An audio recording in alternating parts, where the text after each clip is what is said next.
नमस्कार, KP news 24/7 में आपका स्वागत है। मैं अश्विनी आपके साथ 6 बजे के समाचार में। पहले नजर डालते हैं मुख्य समाचारों पर। कर्नाटक के नवनिर्वाचित राज्यपाल थावरचंद गहलोत 11 जुलाई को राज्य के 19वें राज्यपाल के तौर पर लेंगे शपथ। मोदी सरकार के 42% मंत्रियों पर आपराधिक मामले, 90% करोड़पति, एडीआर रिपोर्ट्स में किया गया यह दावा। यूपी के पूर्व मुख्यमंत्री और बीजेपी के वरिष्ठ नेता कल्याण सिंह की सेहत में सुधार, सीएम समेत बीजेपी के कई नेता कर चुके हैं मुलाकात। देश में एक और खतरनाक बीमारी ने दस्तक दे दी है। हरियाणा में भैंसे के बच्चे में मिला कोरोना का नया वेरिएंट बुवाइन। लॉस एंजलिस के मेयर एरिक गारसेटी होंगे भारत में अमेरिकी राजदूत, राष्ट्रपति बाइडेन ने किया नामित।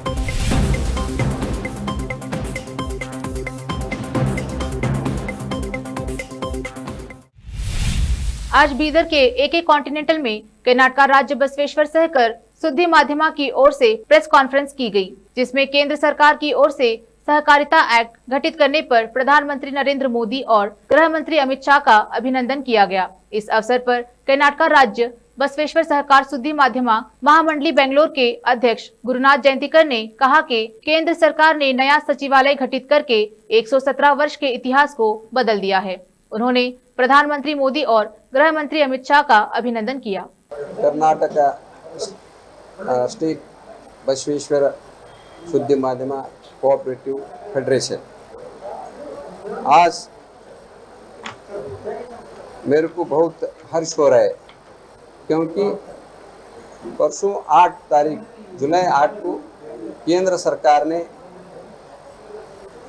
सहकारिता के लिए नया सचिवालय गठन करके गत 117 साल का जो इतिहास है वो इतिहास तोड़कर आज नया इतिहास निर्माण करे।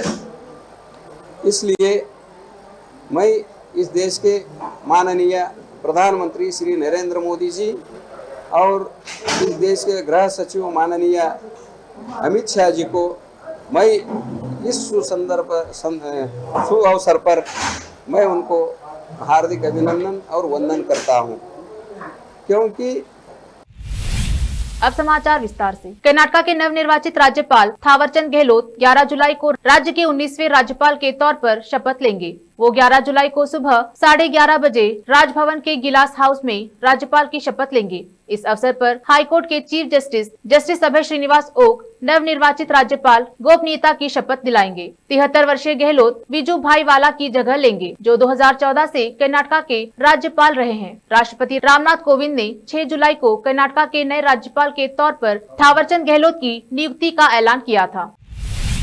बेंगलुरु सेंट्रल क्राइम ब्रांच ने परपना अग्रहार जेल और 8 अन्य जगहों पर छापेमारी की है। इस बात की पुष्टि संयुक्त पुलिस आयुक्त संदीप पाटिल ने की है। उन्होंने बताया कि सुबह 5 बजे उक्त स्थानों सहित 8 जेलों में डॉग स्क्वाड के साथ छापेमारी की गई, जिसमें मोबाइल फोन, गांजा, चाकू, सिगरेट, मेमोरी कार्ड और सिम कार्ड जब्त किए गए। बेंगलुरु डीसीपी के अनुसार पुलिस ने बेंगलुरु वेस्ट डिवीजन में घरों पर व्यापक छापेमारी की। सुबह 5 बजे कामक शेपलिया और बेदराहाली इलाकों में भी छापेमारी की गई, जिसमें 105 घरों पर छापेमारी की गई और 76 को हिरासत में ले लिया गया।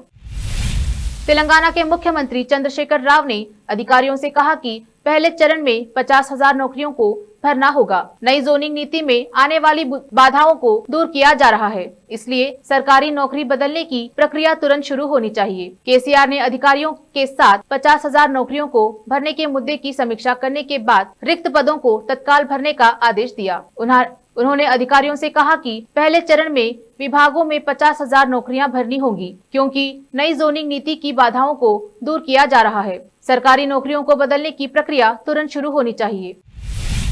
चुनाव सुधारों के लिए काम करने वाले समूह एडीआर की एक रिपोर्ट के मुताबिक मंत्रिपरिषद के 78 मंत्रियों में से 42% ने अपने खिलाफ आपराधिक मामले होने की घोषणा की है, जिनमें से 4 पर हत्या के प्रयास से संबंधित मामले भी हैं। बुधवार को 15 नए कैबिनेट मंत्रियों तथा 28 राज्य मंत्रियों ने शपथ ली, जिसके बाद मंत्रिपरिषद के कुल सदस्यों की संख्या 78 हो गई। एसोसिएशन फॉर डेमोक्रेटिक रिफॉर्मर्स ने चुनावी हलफनामों का हवाला देते हुए कहा कि इन सभी मंत्रियों के किए गए विश्लेषण में 33 ने अपने खिलाफ आपराधिक मामले होने का उल्लेख किया है। करीब 24 या 31% मंत्रियों ने हत्या के प्रयास, डकैती आदि समेत गंभीर आपराधिक मामलों की घोषणा की है। गृह राज्य मंत्री बने कूच बिहार निर्वाचन क्षेत्र के निश्चित प्रमाणिक ने अपने खिलाफ हत्या से जुड़े एक मामले की घोषणा की है। वह 35 वर्ष के मंत्री परिषद के सबसे युवा चेहरे भी हैं। 4 मंत्रियों ने हत्या के प्रयास से जुड़े मामलों की घोषणा की है। ये मंत्री है जॉन बारला, प्रमाणिक, पंकज चौधरी और वी मुरलीधरन। यूपी के पूर्व मुख्यमंत्री और बीजेपी के वरिष्ठ नेता कल्याण सिंह की सेहत में धीरे धीरे सुधार दिख रहा है। डॉक्टरों का कहना है कि दवाओं का प्रभाव पूर्व मुख्यमंत्री के स्वास्थ्य पर दिख रहा है। SGPGE ने शनिवार को एक बुलेटिन जारी कर इसकी जानकारी दी है। लखनऊ के संजय गांधी आयुर्विज्ञान संस्थान ने शनिवार सुबह 10 बजे जारी बुलेटिन में बताया कि क्रिटिकल केयर मेडिसिन के ICU में भर्ती 89 वर्ष के कल्याण सिंह की स्थिति पहले से बेहतर है। उनके स्वास्थ्य में सुधार हो रहा है। संस्थान ने बताया कि हृदय रोग, तंत्रिका रोग, मधुमेह रोग और गुर्दा रोग विशेषज्ञ समेत वरिष्ठ डॉक्टरों की टीम उनके उपचार में जुटी है। SGPGI के निर्देशक प्रो RK धीमन खुद उनके इलाज पर बारीकी से नजर रख रहे हैं। कल्याण सिंह पिछले 21 जून को अनियंत्रित ब्लड शुगर और ब्लड प्रेशर की शिकायत के बाद डॉक्टर राम मनोहर लोहिया आयुर्विज्ञान संस्थान लखनऊ में भर्ती हुए थे। देश के नागरिक उड्डयन मंत्री ज्योतिरादित्य सिंधिया ने कार्यभार संभाल लिया है। सिंधिया को बॉम्बे हाईकोर्ट द्वारा पहला काम सौंपा गया है और यह है हवाई अड्डों के नामकरण और नाम बदलने के लिए एक नई राष्ट्रव्यापी नीति तैयार करने का।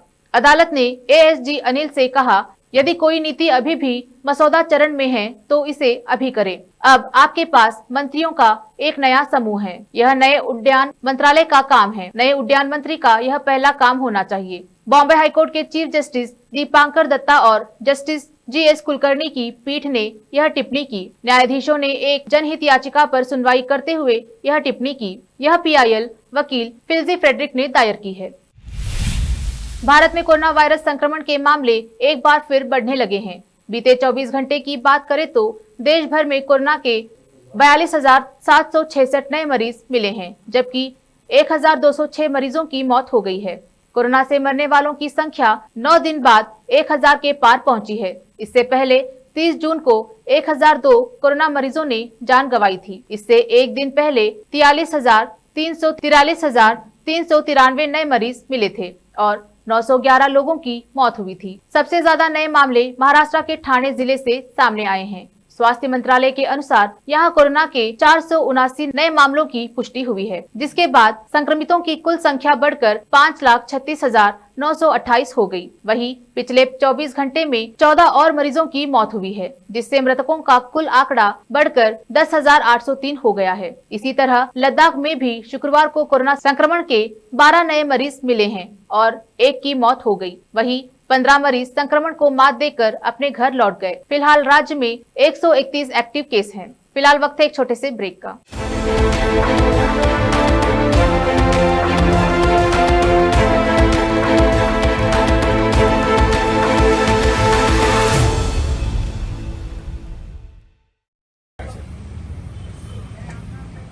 हेलो, हाँ, अरे मेरी बातचीत हो गई यार खान साहब से। तुम बार बार फोन करने का कोई मकसद ही नहीं है। छोड़ दो, तुमको पूरे सर्वर नंबर मालूम है। हाँ भाई, हमारे पास 6 से 6 है। सब पीसफुल है। मैं करता हूँ। अरे भाई, कौन सी न्यूज़ जेन्युइन है, कौन सी न्यूज़ फेक है, कौन सी न्यूज़ नई है, कौन सी न्यूज़ पुरानी है, समझ में नहीं आ रहा। एक पे बता रहा 30 जनों को मारे, एक पे बता रहा 15 जनों को मारे। क्या है सही है, क्या गलत है, समझ में नहीं आ रहा। 1000 कंधों में नहीं जाना। KP न्यूज़ 24/7 हिंदी चैनल है। हाँ। सीधा उसके ऊपर डाउनलोड करो, उसके बाद देखो पल पल की खबर आपको मिल जाती। अब भी डाउनलोड कर लेता हूँ। पहले सब्सक्राइब करो यूट्यूब पे। यस, आप लोग भी KP news 24/7 Hindi news channel है, इसको सब्सक्राइब करिए, अप टू डेट रहिए। जल्दी कीजिए। KP चैनल के निर्देशक और नूर शिक्षण संस्थान के अध्यक्ष मोहम्मद अयाज खान ने एक बार फिर आगे आकर जरूरतमंदों की तरफ मदद का हाथ बढ़ाया। राज्य में अप्रैल माह से लॉकडाउन की स्थिति बनते हुए अब जब संपूर्ण लॉकडाउन किया गया है, ऐसे में रोज काम करने वालों का रोजगार छिन जाने या अन्य कामकाज बंद रहने से परेशान चल रहे लोगों को अयाज खान ने अपनी ओर से मुफ्त राशन किट वितरण किया। अयाज खान मुसीबत के समय लोगों की मदद के लिए आगे आए हैं। वह हमेशा लोगों के कठिन समय में उनकी किसी न किसी प्रकार से बिना किसी भेदभाव से मदद करते आए हैं। हैं। बीदर में लॉकडाउन के शुरू होते ही उन्होंने लोगों को संकट का सामना न करना पड़े इसलिए राशन किट वितरण किया। शहर में विभिन्न क्षेत्रों में राशन किट वितरण कर रहे हैं। इसके अलावा खान साहब के कॉलेज तक पहुँचे जरूरतमंद लोगों को भी किट दिया जा रहा है। अयाज खान का कहना है कि लॉकडाउन के कारण लोगों में परेशानी और डर है। ऐसे में लोगों का कामकाज बंद रहने से कठिनाई का सामना कर रहे लोगों को परेशानी न हो, इसलिए सभी धर्मों के लोगों को यह राशन किट बांटे जा रहे हैं।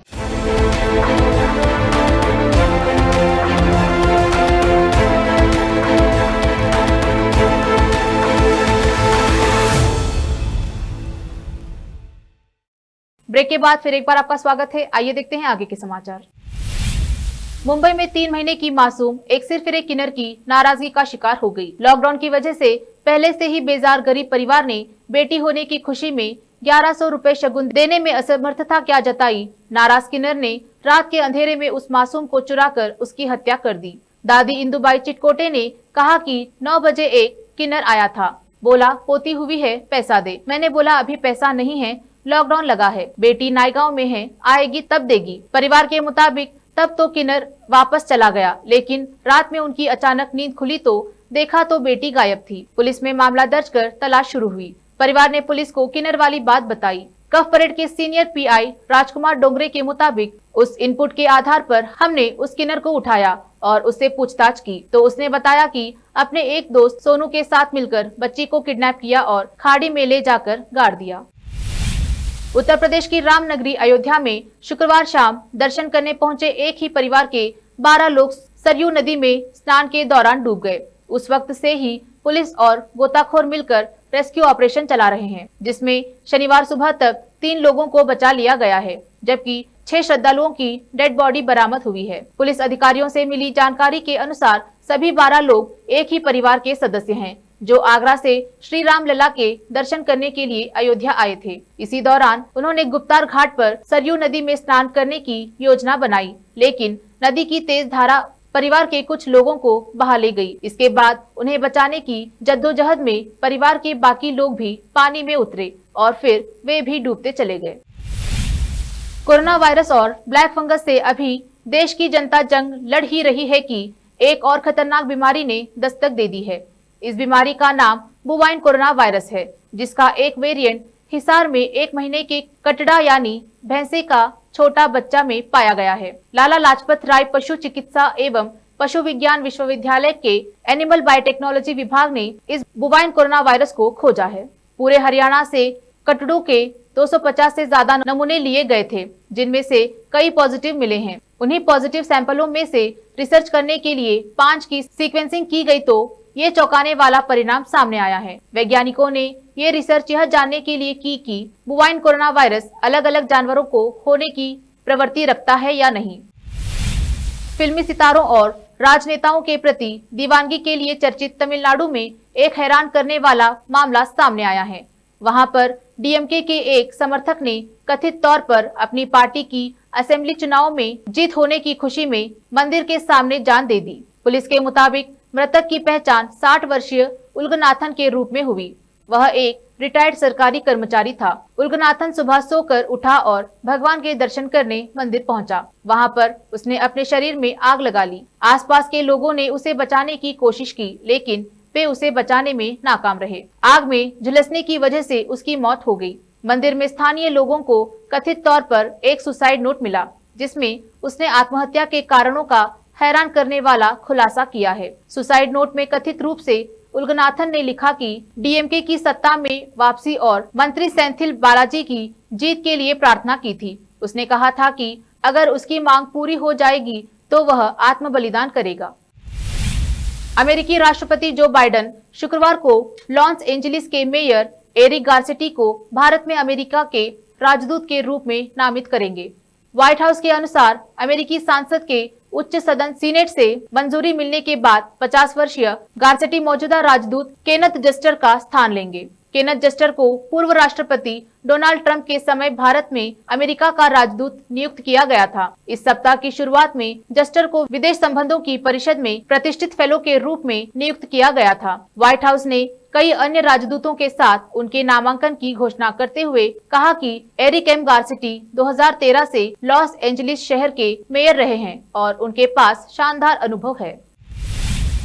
क्या आप असद भोपाली को जानते हैं? यह सवाल सुनकर जवाब के लिए शायद आपको अपने दिमाग पर जोर देना पड़े, मगर यदि कहा जाए कि वो जब याद आए, बहुत याद आए, हंसता हुआ नूरानी चेहरा, हम तुमसे जुदा होके मर जाएंगे रो रो के, दिल का सूना सास तराना ढूंढेगा, मुझको मेरे बाद जमाना ढूंढेगा, दिल की बातें दिल ही जाने, इना मिना डिका दाई दम दिका, दिल दीवाना बिन सजना के माने ना, और कबूतर जा जा जैसे गीतों के लेखक कौन है? तो हर सवाल का जवाब एक ही होगा, असद भोपाली। खुद असद भोपाली ने अपने परिचय में कहा है कि वे फिल्मी जुबा में गीतकार थे और उर्दू जुबा में शायर, जिनका काम उनके नाम से अधिक पहचाना गया। ऐसे मकबूल शायर असद भोपाली की 10 जुलाई को जयंती है।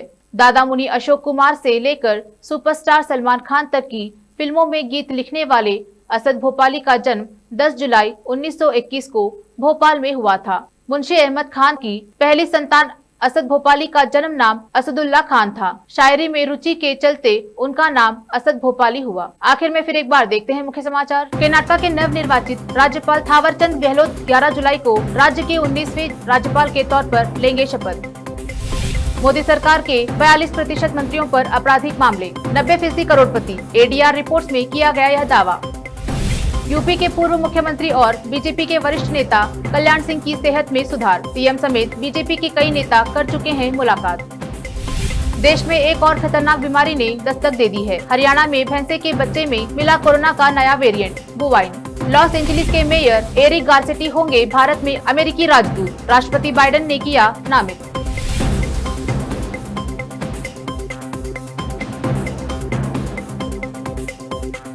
केपी न्यूज में फिलहाल इतना ही। मैं अश्विनी आपसे विदा लेती हूँ। देश प्रदेश के अन्य समाचारों के लिए जुड़े रहिए केपी न्यूज 20.7। धन्यवाद।